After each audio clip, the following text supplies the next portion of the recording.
Hello seventh class बच्चों, good morning. बच्चों, जैसा कि हमने चैप्टर नंबर 3 में एक्सरसाइज 3.1 एंड एक्सरसाइज 3.2 कंप्लीट कर लिया है। अब हम करेंगे एक्सरसाइज 3.3। बच्चों, 3.3 में क्या है, इसमें ग्राफ के बारे में क्वेश्चन पूछे हैं, यानी जो क्वेश्चन आएंगे वो ग्राफ से रिलेटेड आएंगे। इसके जस्ट पहले जो 3.1 और 3.2 था उसमें मीन मोड मीडियन था, जो कि काफ़ी आसान था। ये उससे भी आसान है। इसमें या तो आपको ग्राफ बना के दिया हुआ है, उसे देखकर जो क्वेश्चन पूछे हुए हैं वो क्वेश्चन उसी ग्राफ से देखकर आपको बताने हैं, या तो आपको क्वेश्चन ही दिया हुआ है ग्राफ बनाने के लिए, तो आपको ग्राफ बनाना है, जो कि काफ़ी आसान है। यहाँ पे जिस ग्राफ का यूज किया गया है वो है बार ग्राफ। क्या बच्चे? Bar graph. तो बार ग्राफ क्या होता है ये आपने 6th क्लास में भी पढ़ा होगा। यानी यहाँ पे बार्स का यूज होता है। ऐसे ग्राफ जिनमें बार्स का यूज हो, ये सब क्या है बच्चे? ये सब बार्स हैं, लाइन्स, ऐसे कॉलम्स। ठीक है बच्चे? ऐसे बार का यूज हो उसे क्या बोलते हैं? Bar graph. अब किस प्रकार यूज होगा, कैसे यूज होगा, क्या तरीका होता है, क्या प्रोसेस होता है, क्या रूल होता है, सब सिखाऊंगा एग्जाम्पल के साथ। एग्जाम्पल क्या, जो क्वेश्चन है वही क्वेश्चन करवाने के साथ ही मैं आपको बार ग्राफ करवाना सिखा दूंगा। सिंपल सी बात है, किसी ने पूछ लिया what do you mean by bar graph, तो सिंपल सा आंसर है a graph in which bars used. ऐसे ग्राफ जिनमें बार्स का यूज किया जाता है। ये सब आपको दिख रहा है बच्चे? ये कॉलम, ये लाइन्स, ये लाइन्स, ये लाइन, ये सब क्या है? ये सब बार ग्राफ है। क्या बच्चे? बार ग्राफ है। हाँ, क्या होता है, मतलब कैसे यूज होता है, इसका मीनिंग क्या होता है, वो ठीक से मैं आपको क्वेश्चन में ही समझाऊंगा। एक बात आपको और ध्यान देना है, जो बार्स होते हैं बार ग्राफ में, वो बार्स के बीच में डिस्टेंस इक्वल होते हैं, गैप इक्वल होता है। जैसे मान लो बच्चे, आप यहाँ पे देख रहे होगे इस क्वेश्चन में, आप देखो इस फिगर में, यहाँ पे एक बार यहाँ पे है, एक बार यहाँ पे है, इनके बीच में देखो यहाँ पे गैप है, फिर इनके बीच में देखो गैप है, फिर देखो ये गैप है, ये गैप है। तो आप ध्यान दो बच्चे, यहाँ पे हर बार्स के बीच में जो गैप होगा वो क्या होगा? वो इक्वल होगा, बिल्कुल सेम होगा। ये नहीं, सुनो, मैं आपको बस सिखा रहा हूँ कि बार ग्राफ में बार्स कैसे बनाते हैं। अभी ये नहीं बता रहा हूँ कि बार्स का यूज कैसे करते हैं, यूज तो बाद की बात है, कैसे बनाते हैं वो सीख लो। जैसे मान लो आपने एक बार यहाँ बना दिया क्वेश्चन के हिसाब से जो आपको दिया हुआ है, तो देखो ये देखो इनके बीच का इतना गैप है, जहाँ पे मैं लाइन लगा रहा हूँ इनके बीच में इतना गैप है। फिर बच्चे इतने गैप में आप लगा दो दूसरा बार क्वेश्चन के हिसाब से जो आपको दिया हुआ है। ये गैप देखो सेम होगा, ये गैप और ये गैप बिल्कुल क्या होगा बच्चे? सेम होगा। अब ये नहीं कि मान लो एक बार आपने यहाँ पे लगाया, एक यहाँ पे लगाया, तो एक यहाँ पे लगा दो, तो ये गलत हो जाएगा, क्योंकि देखो इसके बीच का जो गैप है वो बहुत ज़्यादा हो गया। तो ये नहीं करना गलती। बार्स के बीच में क्या होते हैं बच्चे? गैप बिल्कुल सेम होते हैं, चाहे छोटे हों चाहे बड़े हों, अलग बात है, लेकिन गैप बिल्कुल इक्वल होगा, सेम होगा। हाँ, जो बार की हाइट होती है, मैं बार की लंबाई नहीं कह रहा हूँ, कुछ बच्चे गलत मीनिंग निकाल देंगे, कहेंगे कि सर बार की लंबाई तो इक्वल होती है, आपने कहा था। नहीं, बार की लंबाई डिफरेंट हो सकती है। लंबाई मतलब एक छोटा हो सकता है, एक बड़ा हो सकता है, एक बिल्कुल छोटा हो सकता है, एक बिल्कुल ही बड़ा हो सकता है। इस प्रकार बार्स की जो हाइट होती है वो डिफरेंट हो सकती है अकॉर्डिंग टू क्वेश्चन के अनुसार उसकी हाइट बढ़ सकती है, घट सकती है, सेम भी हो सकती है, इक्वल भी हो सकती है। लेकिन जो इनके बीच का गैप होता है वो हमेशा सेम होता है, हमेशा इक्वल होता है। मतलब सेम डिस्टेंस पे, सेम गैप पे दूसरा बार आएगा। ठीक है? तो ये बार ग्राफ का एक हल्का सा इंट्रोडक्शन है। अब आ जाओ इसके ऊपर क्वेश्चन करते हैं। तो ये जो एक्सरसाइज है बच्चे, ये बार ग्राफ के ऊपर ही है। तो एक्सरसाइज 3.3 में क्वेश्चन नंबर 1 क्या लिखा हुआ है? इसमें बच्चे लिखा हुआ है, रुको, use the bar graph to answer the following questions. आपको बच्चे फिगर 3.3 जो कि ये है, ये फिगर नहीं है, ये 3.2 के लिए है, सॉरी 3.3 के लिए, क्वेश्चन नंबर 2 के लिए है, ये क्वेश्चन नंबर 1 के लिए नहीं है। जिसमें मैंने क्रॉस किया है ये क्वेश्चन नंबर 2 के लिए है। क्वेश्चन नंबर 1 के लिए कौन सा फिगर है? 3.3 फिगर नंबर, जो कि मैंने यहाँ पे निशान अब लगा दिया है, ठीक है। फिगर 3.3 ये देखना है आपको क्वेश्चन नंबर 1 के लिए, जो कि क्या बना हुआ है, यहाँ पे बना हुआ है बार ग्राफ। तो बच्चे ये ग्राफ बना हुआ है, ये आपको ग्राफ बनानी है अपने नोटबुक में। बच्चे पूछेंगे सर ग्राफ का यूज़ कर सकते हैं? बिल्कुल, ग्राफ का यूज़ करोगे बहुत ही अच्छा रहेगा।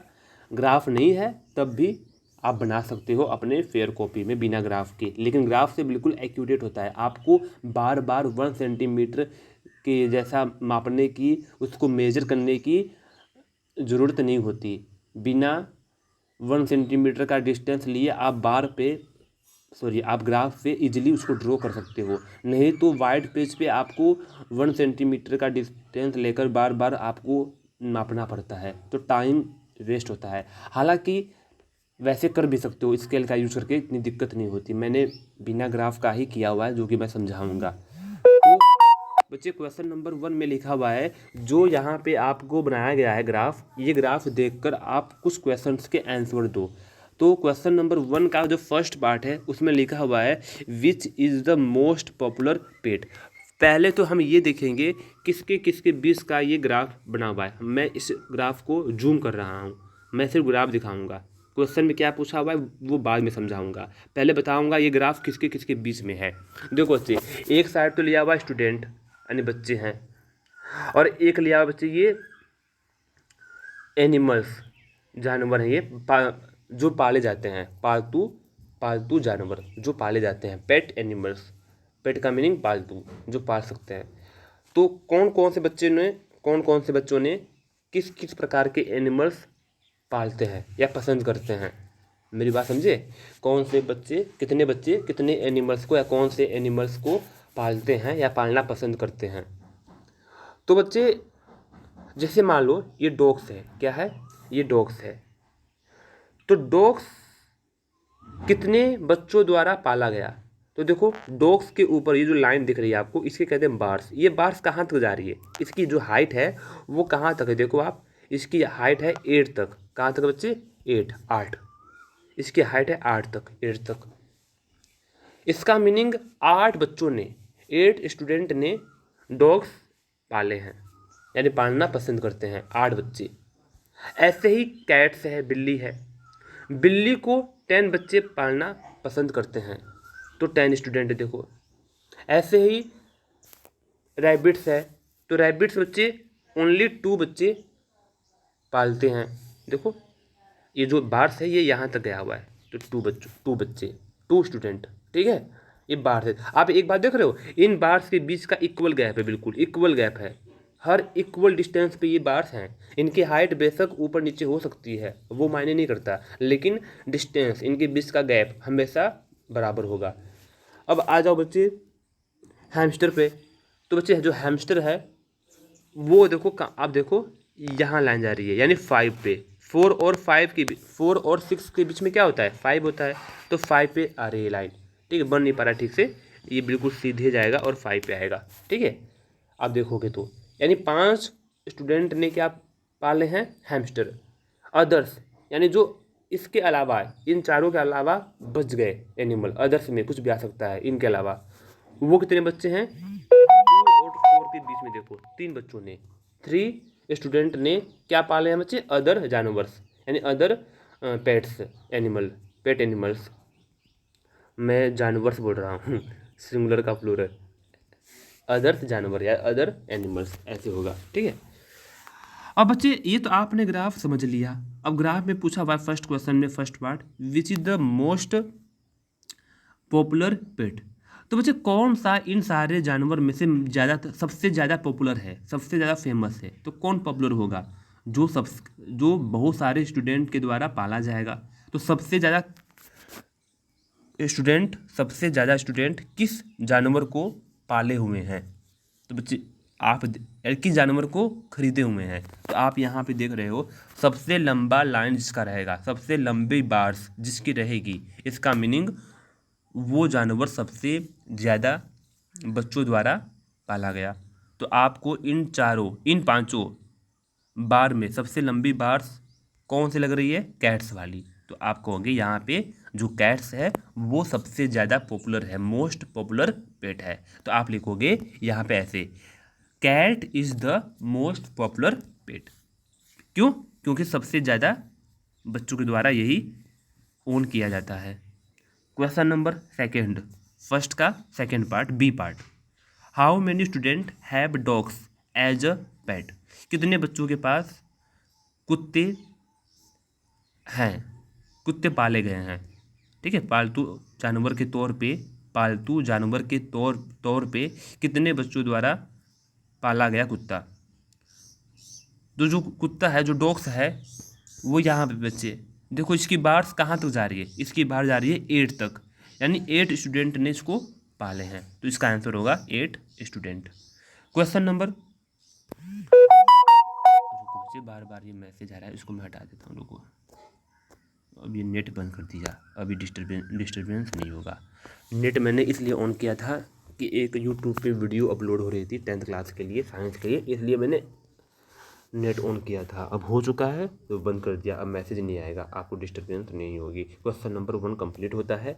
क्वेश्चन नंबर 2 पे आ जाओ बच्चे। क्वेश्चन नंबर 2 में आपको क्या दिया हुआ है? आपको यहाँ पे यही सेम क्वेश्चन है, बिल्कुल क्वेश्चन नंबर 1 की तरह है। आपको यहाँ पे ग्राफ पहले से बना गया है, यहाँ पे बार ग्राफ पहले से बना हुआ है। आपको वो ग्राफ देखकर नोटिस करके आंसर देना है। पहले ऑब्जर्व करेंगे ग्राफ को अच्छे से, उसके बाद बताएंगे क्वेश्चन का जो आंसर होगा। तो क्वेश्चन में पहले देखेंगे, पहले हम ये देखेंगे ये जो बार ग्राफ है किसके किसके बीच का बना हुआ है। तो बच्चे एक तो है ईयर्स नीचे, और यहाँ पे है नंबर ऑफ बुक्स, ठीक है। और आपको यहाँ पे दिया हुआ unit, 1 unit is equal to 100 books. तो मुझे मेरी बात सुनो, यहाँ पे क्या लिखा हुआ है क्वेश्चन में? क्वेश्चन में लिखा हुआ है रीड द बार ग्राफ। आप बार ग्राफ को रीड करो, यानी समझो, उसको ठीक से पढ़ो, ऑब्जर्व करो। Which show the number of books sold by a book store during 5 consecutive years and answer the following question.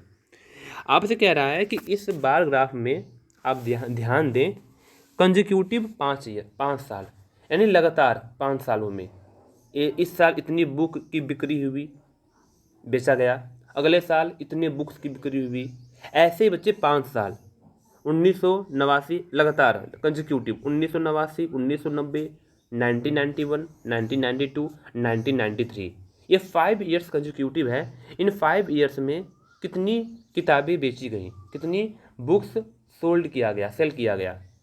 जैसे मैं कह रहा हूँ बच्चे 1989 में देखो कितनी किताबें बेची गई। तो आप ये देखो, ये जो बार्स की हाइट है वो कहाँ तक है बच्चे? यहाँ तक है।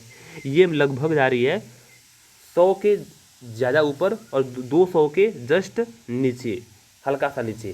तो ये करीब 190 या 180 किताबें बेची गई। फिर बच्चे आपसे देखो लिखा हुआ है 1990 में, इसकी हाइट देखो आप, इसकी हाइट जा रही है बच्चे 500 के ऊपर। तो आप कहोगे 500 बुक्स बेची गई, कब? 1990 में। 1991 में देखो इसकी हाइट है 300 के लगभग। तो आप कहोगे कि 1991 में 300 बुक्स बेची गई। आपसे पूछा नहीं है, बस समझा रहा हूँ, मैं ग्राफ को समझा रहा हूँ कि ग्राफ का मीनिंग क्या है। यानी आपको एक बात नोटिस किया बच्चे, यहाँ पे यानी जो 1 सेंटीमीटर है वो 100 के बराबर है, यानी 1 सेंटीमीटर 100 मान गया। क्या 100 बुक्स, 100 बुक्स, 1 सेंटीमीटर को 100 बुक्स माना गया है इस ग्राफ के अंदर। अब सुनो मेरी बात, अब देखो बुक्स हैं 600 तक, यदि आप 1 2 3 4 ऐसे काउंट करोगे तब तो आपका ग्राफ बन ही नहीं पाएगा। बहुत ही लंबा ग्राफ चाहिए, कम से कम 1-2 किलोमीटर का ग्राफ, इतनी तो नोटबुक होती नहीं।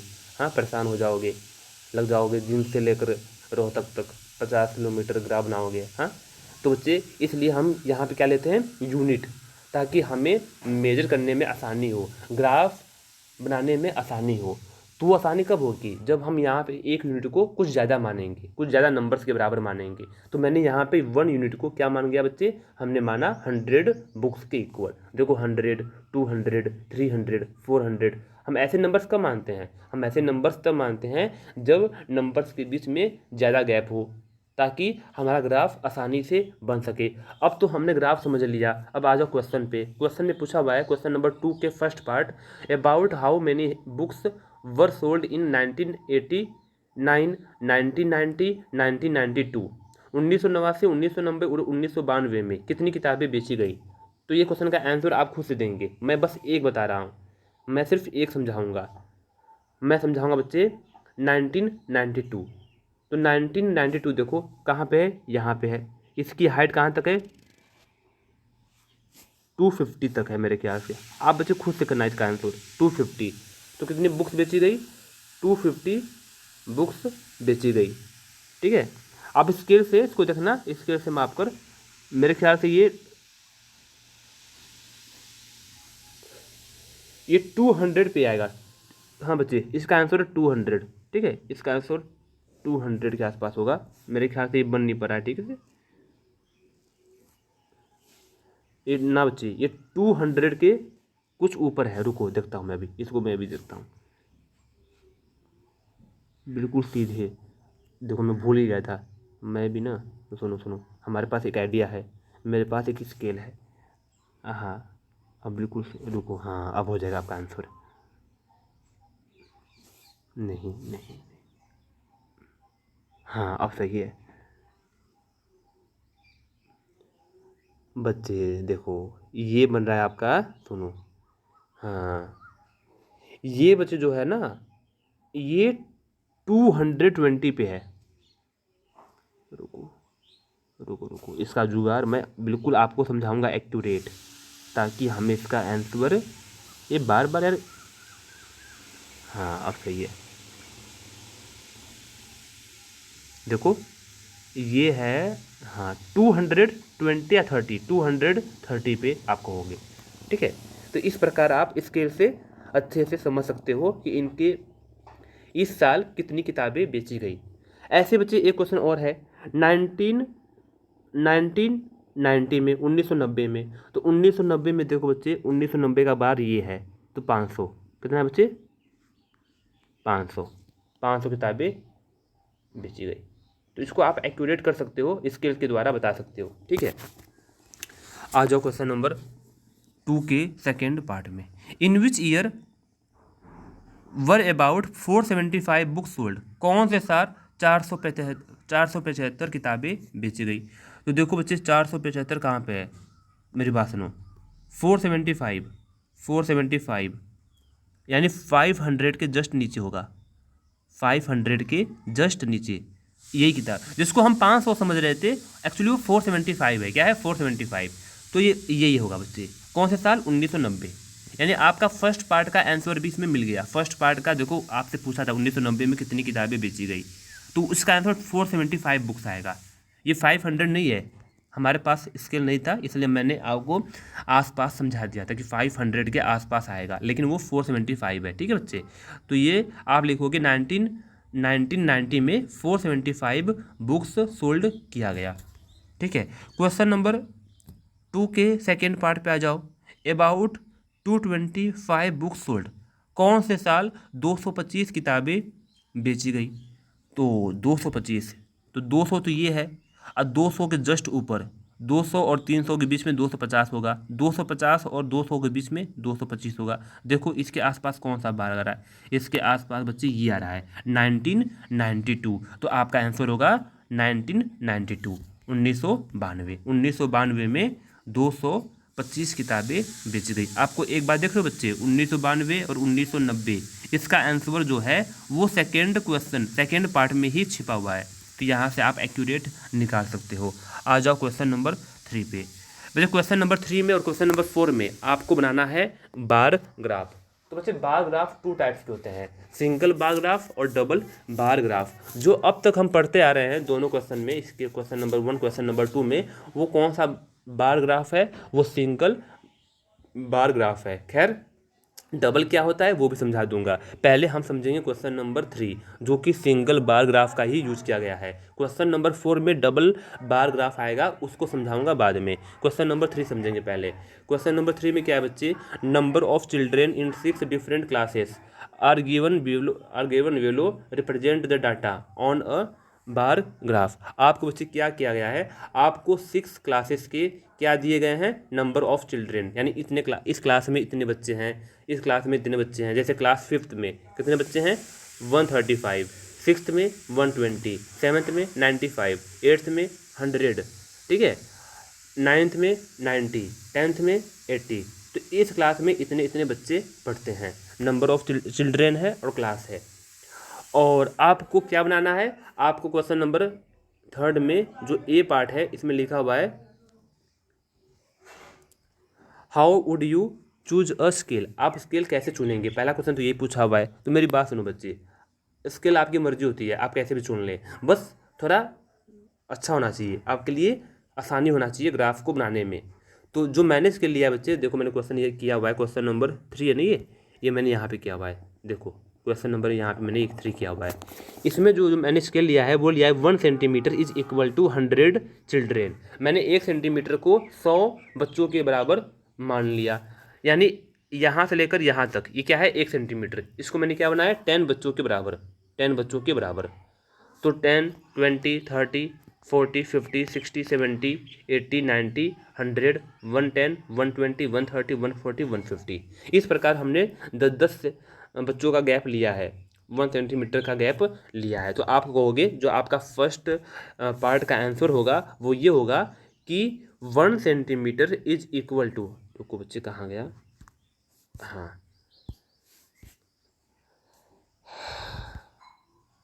चलो क्वेश्चन नंबर 3 यही समझेंगे।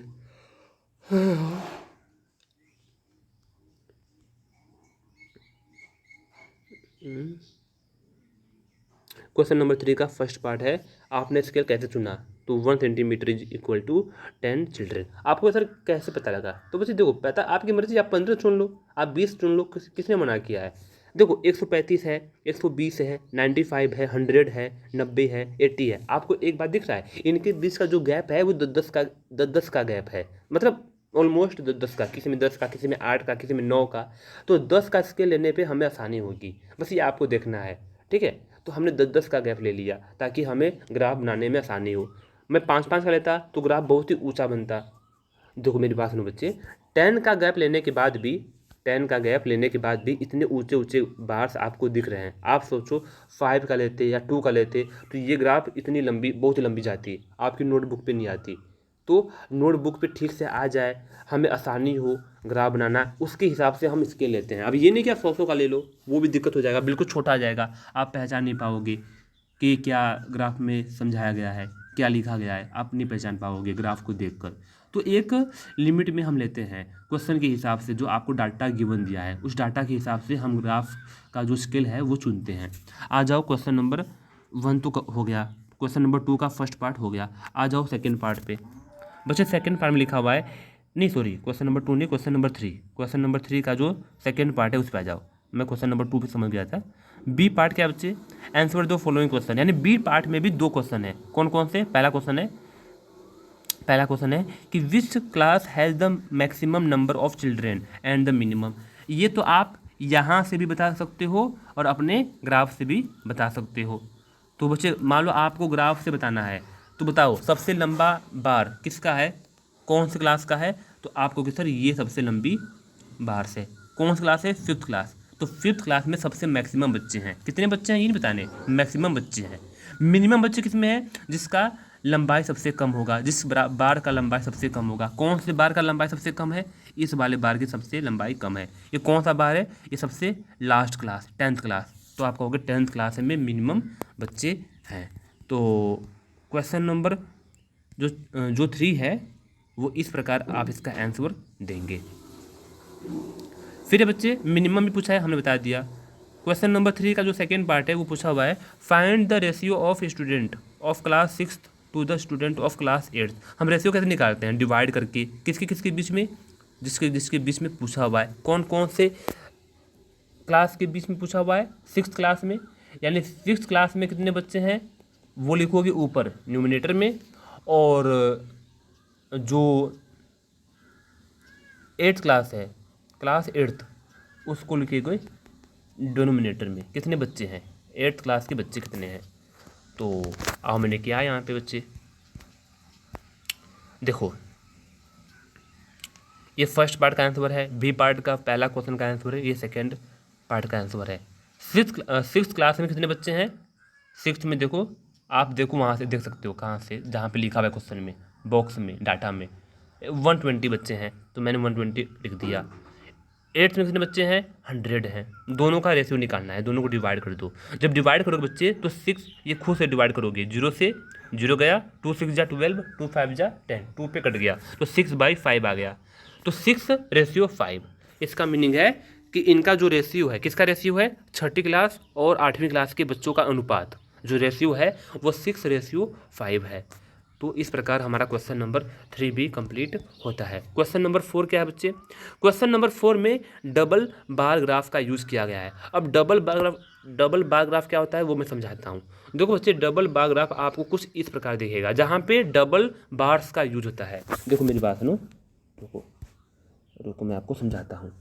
बच्चे ये क्या है? ये सिंगल बार्स हैं, आपको एक एक बार्स दिख रहा है एक साथ। लेकिन डबल बार में क्या होता है, मान लो एक बार ये है, सुनो, मान लो एक बार ये है, तो इसी बार के साथ इसके लगते ही ये दूसरा बार होगा। फिर जो अलग सा बार होगा वो इससे अलग होगा, इससे इक्वल डिस्टेंस पे, ये मान लो दूसरा बार से, तो इसका जो नेक्स्ट बार होगा वो इसके लगते ही होगा। कुछ इस प्रकार आप देखो इसमें, आप बच्चे इसमें देखो, इस क्वेश्चन में एक बार तो ये है, दूसरा बार ये है, तीसरा बार ये है, फोर्थ बार ये है और फिफ्थ बार ये है। आपको दिख रहा है इसमें, एक बात नोटिस कर रहे हो, इसमें दो बार्स का पेयर है, जोड़ा है, दो जो कि एक साथ लग रहे हैं, उसके बाद अलग हो रहे हैं, फिर लग रहे हैं एक साथ, फिर अलग हो रहे हैं। अलग होते हुए जो इनका गैप होगा वो इक्वल डिस्टेंस पे गैप होगा, इक्वल गैप होगा। और इनकी हाइट भी क्या होगी बच्चे? इनकी हाइट ऊपर नीचे हो सकती है, हाइट इनकी इक्वल नहीं होगी, पर इनका जो डिस्टेंस होगा वो इक्वल होगा। ठीक है, अब आ जाओ क्वेश्चन पे। क्वेश्चन पे लिखा हुआ है कि हाँ, इसी बहाने आप समझ जाओगे कि किस प्रकार हम डबल बार ग्राफ बनाएंगे, कौन से क्वेश्चन में इसका यूज होता है। तो इसका यूज उस क्वेश्चन में होता है जहाँ पे नीचे का यानी एक्स एक्सेस, जो एक्स एक्सेस है वो तो ईयर वाइज हो, कुछ भी मतलब क्लास वाइज हो, कुछ भी हो, वो तो एक क्लास रहेगा। लेकिन बच्चे जो वाई एक्सेस पे है, बात हो रही है इसकी, वाई एक्सेस पे 2 डाटा दिया है। 2 डाटा का मीनिंग होता है यहाँ पे 2 बात हो रही है। जैसे मान लो मैं आपको क्वेश्चन समझा रहा हूँ, क्वेश्चन नंबर 4 में लिखा हुआ है, जैसे ये बच्चे सब्जेक्ट के मार्क्स हैं, फर्स्ट टर्म और सेकेंड टर्म। हमारे 2 टर्म होते हैं ना, हाफ ईयरली एग्जामिनेशन एंड कौन सा एनुअल एग्जामिनेशन, फाइनल एग्जामिनेशन। तो बच्चे हाफ ईयरली एंड फाइनल, एक साल में 2 एग्जाम होते हैं। तो ये फर्स्ट टर्म है, ये सेकेंड टर्म है, उसी की बात हो रहा है, first term and second term.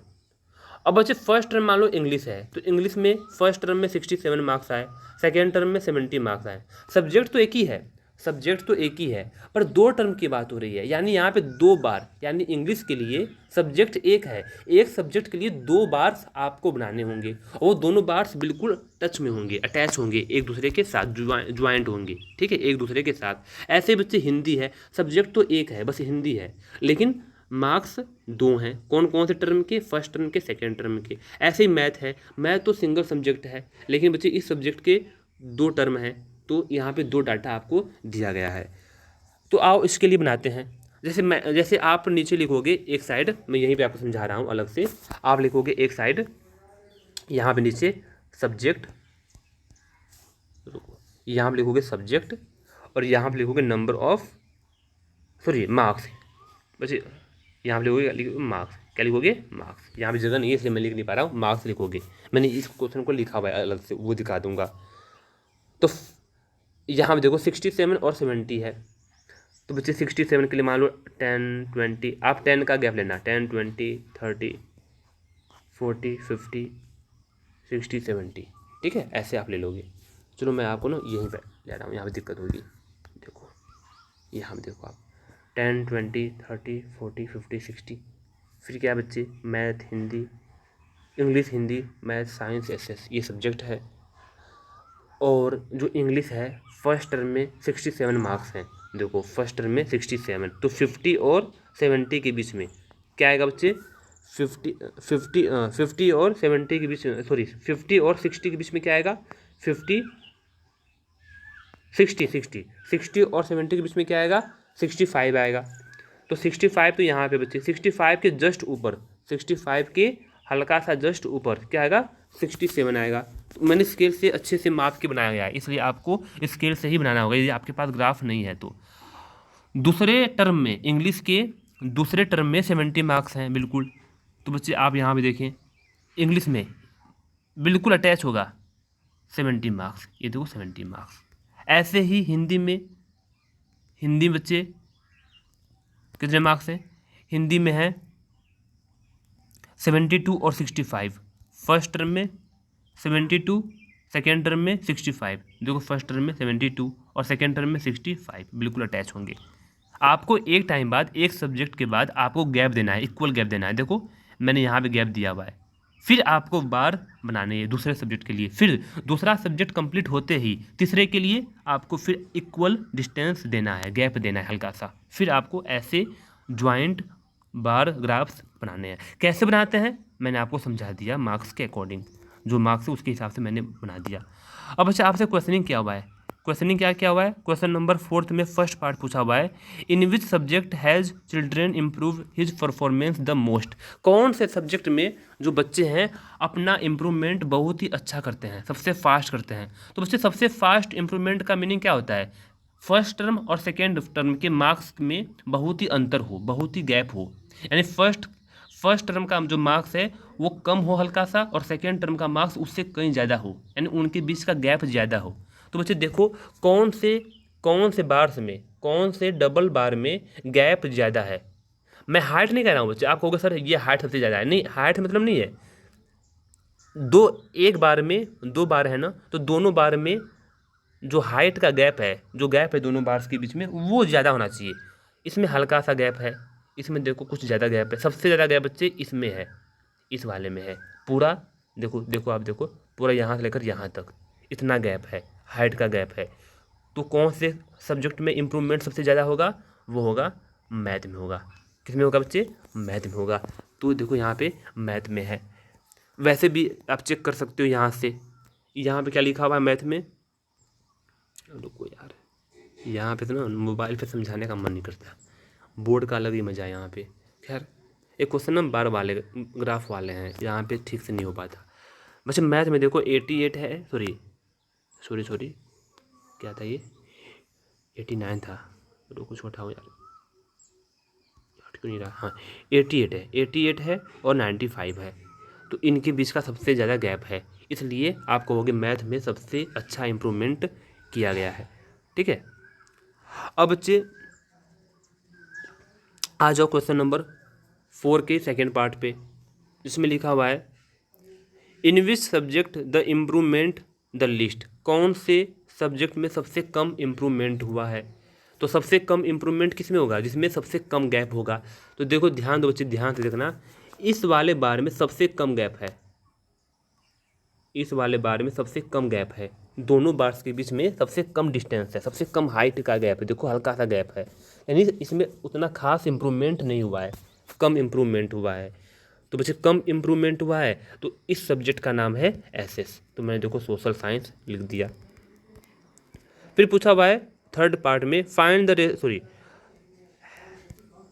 Has, कहाँ गया, हाँ ये रहा, has the performance gone down in any subject. क्या ऐसा कोई सब्जेक्ट है जिसमें परफॉर्मेंस डाउन हो गया, इंप्रूव होने के बजाय और डाउन हो गया, खराब हो गया। यानी फर्स्ट टर्म में तो ज़्यादा मार्क्स हों और सेकेंड टर्म में कम मार्क्स हों।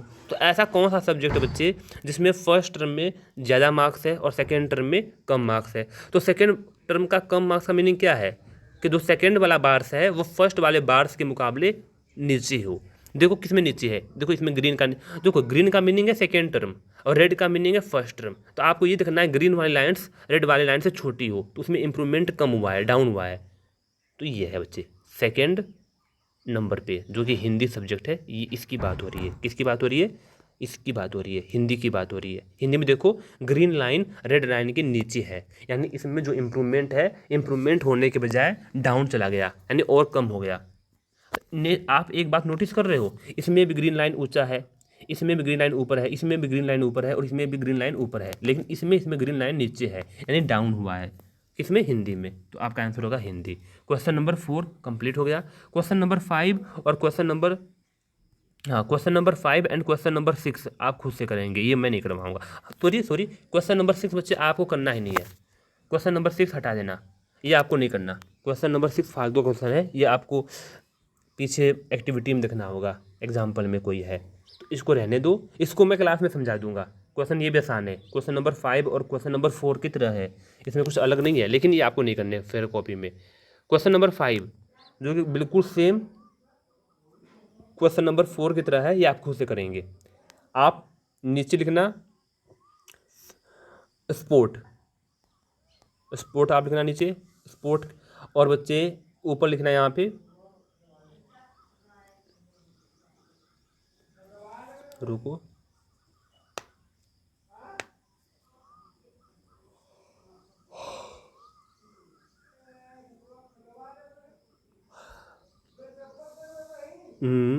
आप लिखो यहाँ पे स्पोर्ट, और यहाँ आप लिखोगे बच्चे watching number of people, number of people, number of person, number of person आप लिखो यहाँ पे नंबर ऑफ पर्सन, यानी कितने पर्सन वाचिंग कर रहे हैं और कितने पर्सन पार्टिसिपेटिंग कर रहे हैं, ये बताना है आपको। एक बात और बच्चे, मैंने पिछले क्वेश्चन में आपको एक चीज़ बताना भूल गया। क्वेश्चन नंबर 4 में आपको बताना था ये कि आपने क्या क्या माना है, यानी फर्स्ट टर्म को क्या माना और सेकेंड टर्म क्या माना। तो बच्चा आप यहाँ पे लिखोगे ठीक से कि जो फर्स्ट टर्म है वो रेड वाले लाइन को मैंने फर्स्ट टर्म माना और ग्रीन वाले लाइन को हमने सेकेंड टर्म माना। ये ऐसे ही क्वेश्चन नंबर 5 में आप ऐसे ही बिल्कुल सेम क्वेश्चन नंबर 5 में लिखेंगे। क्या लिखेंगे क्वेश्चन नंबर 5 में? आप लिखेंगे कि वाचिंग को हमने माना रेड। देखो डिपेंड नहीं करता कि आप रेड और ग्रीन मानो, आपके पास क्या मतलब क्या क्या है। मान लो आपके पास पेंसिल वाली ये क्या कहते हैं स्केच है, आपके पास मान लो कलरिंग स्केच है, तो कौन कौन से स्केच हैं आपके पास? मान लो ब्लू है और ब्लैक है, मान लो पेन है जैसे मान लो, तो पेन कौन कौन से होते हैं? ब्लू होते हैं या ब्लैक होते हैं मोस्टली बच्चों के पास। तो मान लो आपके पास ब्लू है ब्लैक है, तो आप अपने हिसाब से बना सकते हो। ये जरूरी नहीं कि आप मतलब बच्चे कि आप रेड और ग्रीन ही बनाओ, नहीं।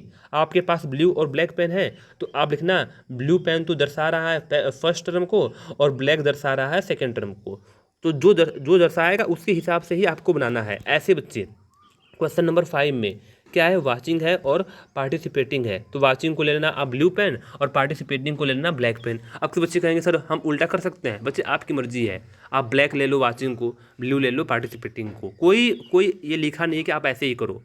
आप पेंसिल का यूज कर लो, आप पेन को मानो वाचिंग और पेंसिल को मानो क्या कहते हैं पार्टिसिपेटिंग, उसके हिसाब से आप ग्राफ को बनाओगे। इस प्रकार बच्चे हमारा एक्सरसाइज 3.3 कंप्लीट होता है। मैंने बहुत ही फास्ट करवाया क्योंकि बच्चे बहुत ही आसान एक्सरसाइज है। कोई डाउट हो तो मुझसे आप पूछ